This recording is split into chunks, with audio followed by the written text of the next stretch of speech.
Welcome to Growing Through Tragedy, experiencing life's challenges from an empowered perspective. This is Leon Morton. This podcast is brought to you by the Belief Hack Brainery.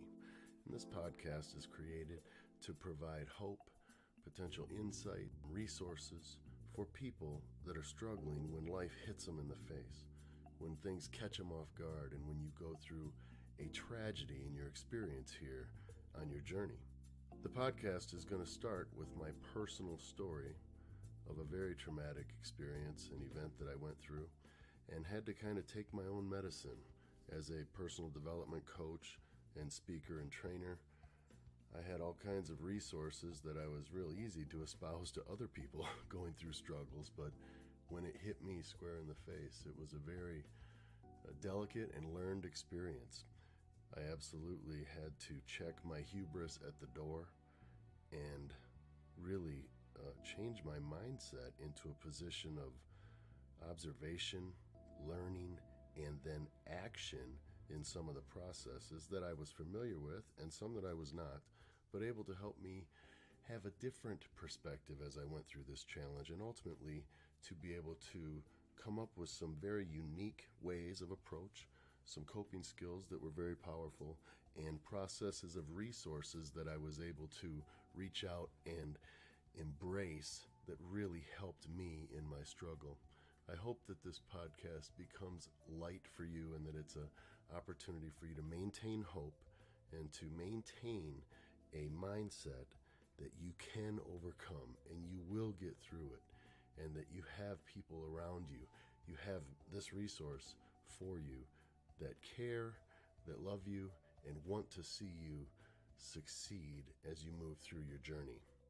Episode 1 of a series, multi-episode series, Diary of a Suicide Loss Survivor. These are going to be excerpts from the upcoming book, and this is my story of a tragic loss in my life, and we'll just start right off with it.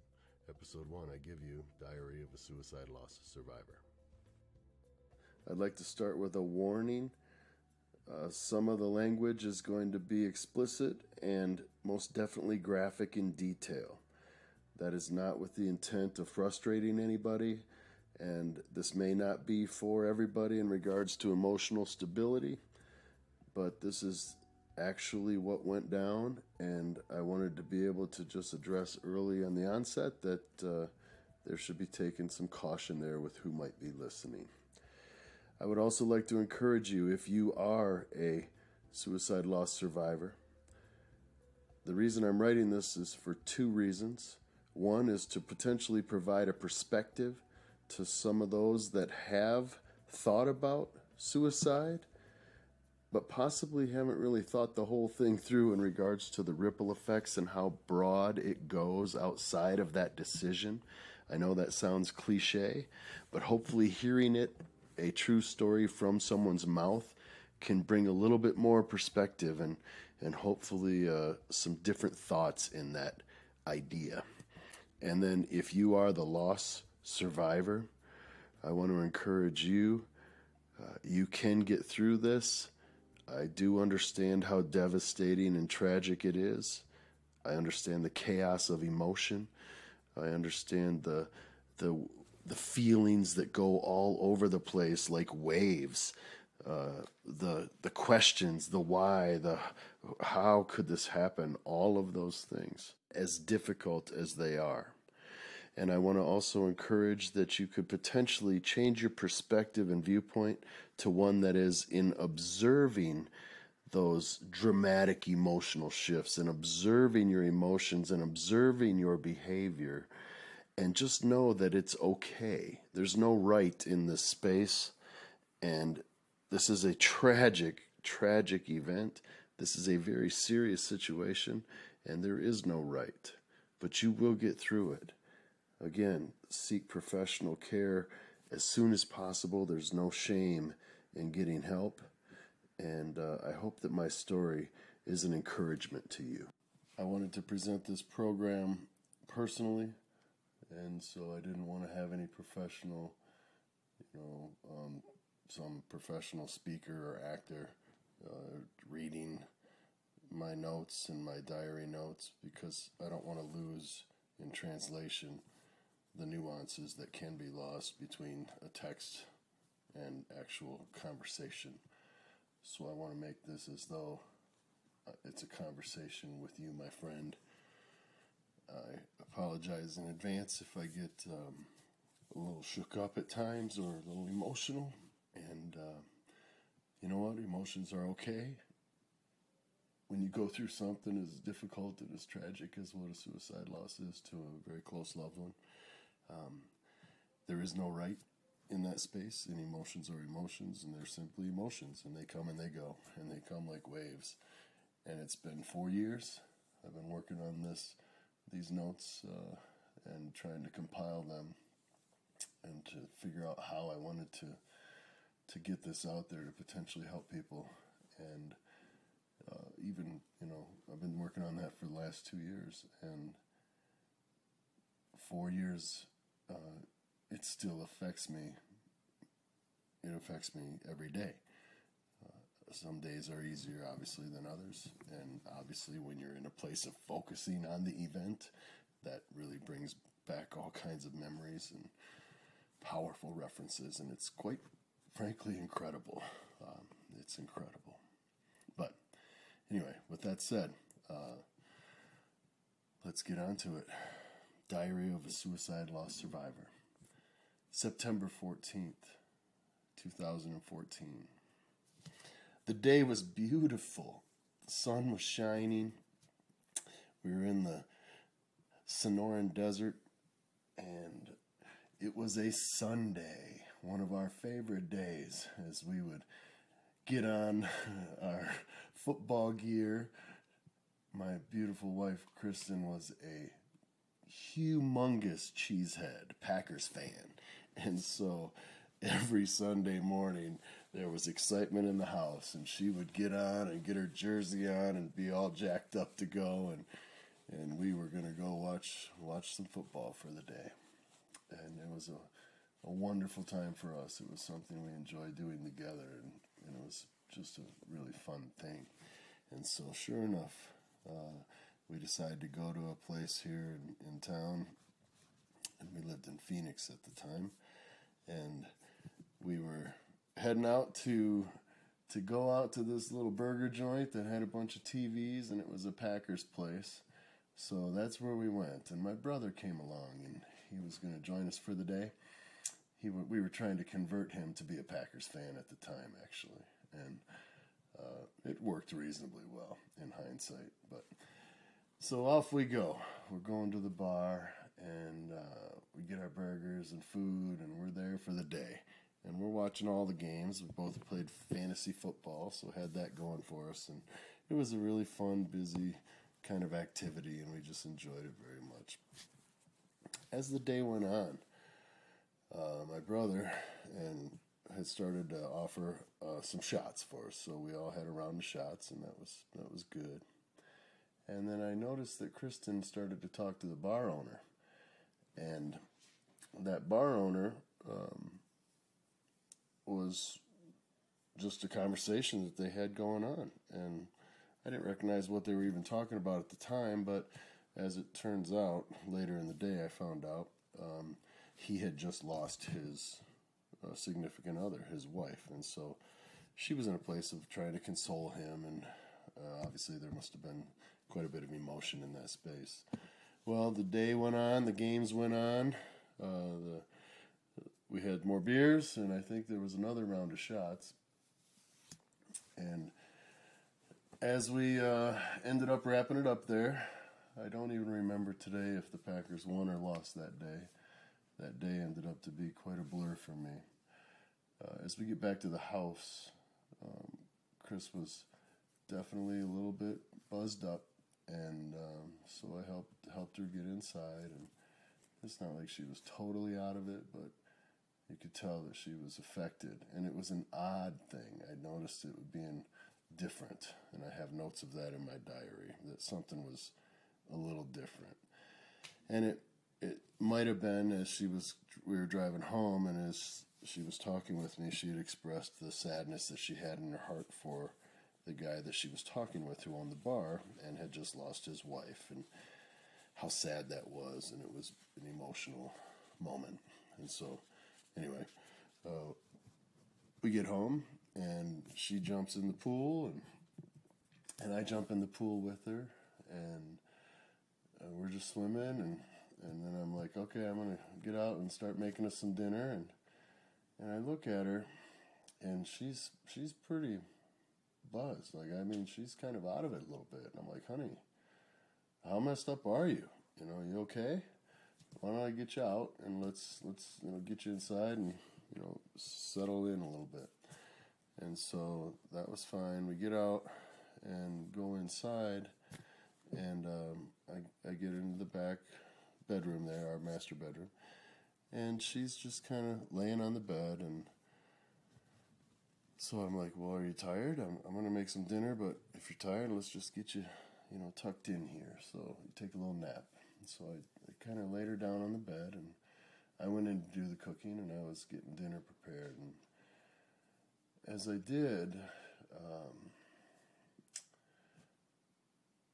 I noticed the dogs started to go a little bit crazy, and I was wondering what is going on, and I look out in the backyard, and our back gate is open into the wash, and I'm thinking, what is going on? And so I walk out there. No, I'll set the whole scene for you. I'm buck naked, right? I'm cooking and naked, got out of the pool, and we were naked in our house often, and also in the backyard. It was, fully enclosed, and we spent a lot of time like that, whether in the pool or just hanging out, and we just liked that.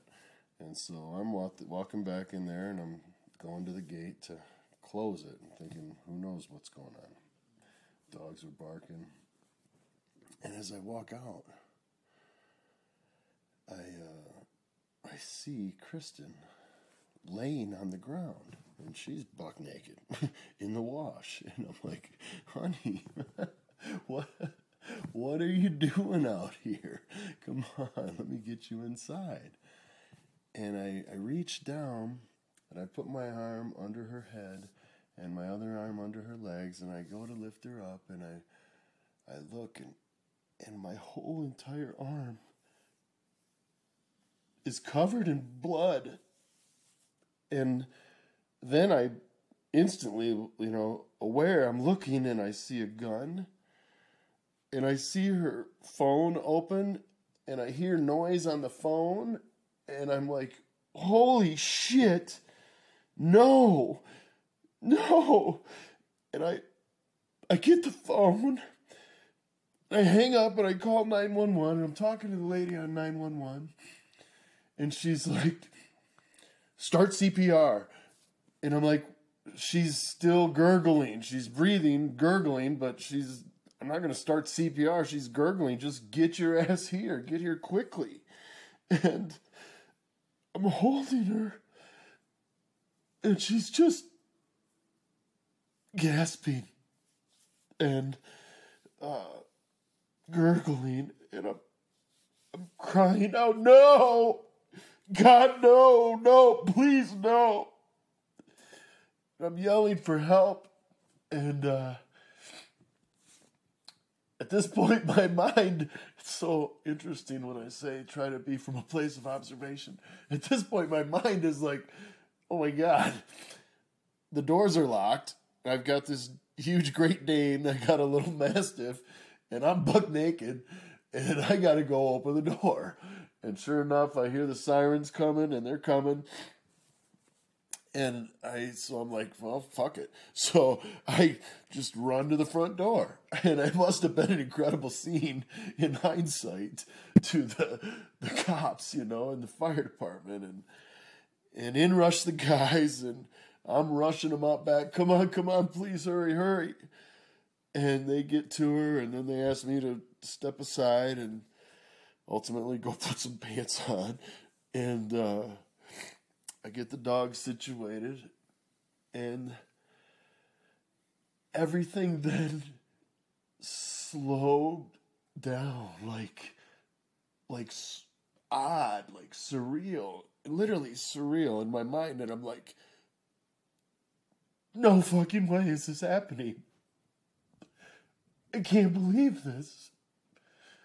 No. And I wasn't broke up at the time. I was, I think, in shock. Because I wasn't crying. The reason I know this is because I remember specifically the moment I did break down. And that was when my son got to the house. And evidently she was on the phone with her mother. And when I hung up the phone to call 911, her mother called her sister, and her sister called my son. And so my son and his wife came to the house. And when they came in, cops everywhere, shit's going crazy. And when he came in, that's when I really broke down. I think I was in, like a PTSD shock, up until that point. Just kind of functioning. Pardon me. And so I grabbed him and I just held on to him. And it was getting really kind of shitty at that point. Stupid, because the ambulance had taken her away. And now the cops were looking at me, and they said, I'm getting ready to go to the hospital. They're like, you're not going anywhere, buddy. And you're staying right here until the detectives get here. And I'm like, what? All right, whatever. So I'm thinking that's actually going to happen quickly. They needed to do some tests or blow by to make sure I didn't have any gunpowder or anything on my hands. And so now we're just sitting there, and your mind goes apeshit in that place, like crazy. You don't know what to do. You don't know what's happening. You don't know how she is. And the cops are no help, right? I mean, they're doing their job, but they're not helping me. And I'm like, hey, where the hell's this detective? Because I'm going to the hospital. Well, I'm sorry, but you have to stay here. And I'm like, look, do your damn test. Do whatever you got to do, but I'm going to the hospital. And I'll give them 15 more minutes. So it was literally like almost 2 hours. Finally, the detective didn't show up. And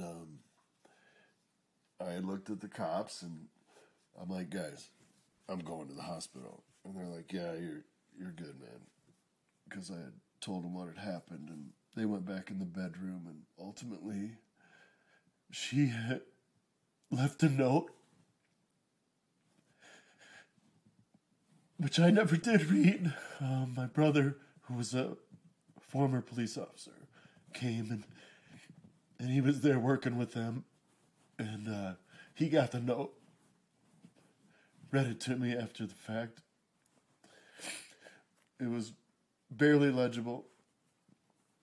Just something about how much she loved me and what a great husband I was to her. And all these things, right? So, he's like, I don't recommend that you have this. And I'm like, yeah, that's fine. I don't need it. So, after seeing that, the cops obviously were good with it. But I guess what had happened is she had taken some of her pills, and she had just recently gotten diagnosed with TMJ. And so the doctor gave her anti-anxiety medicine for that. And one of the side effects of the anti-anxiety medicine is suicidal tendencies. And I guess that, coupled with the alcohol from us partying watching the Packers that day, that was enough. That was just enough.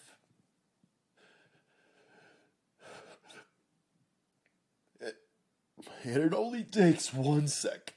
1 second. And that was a really bad moment for me.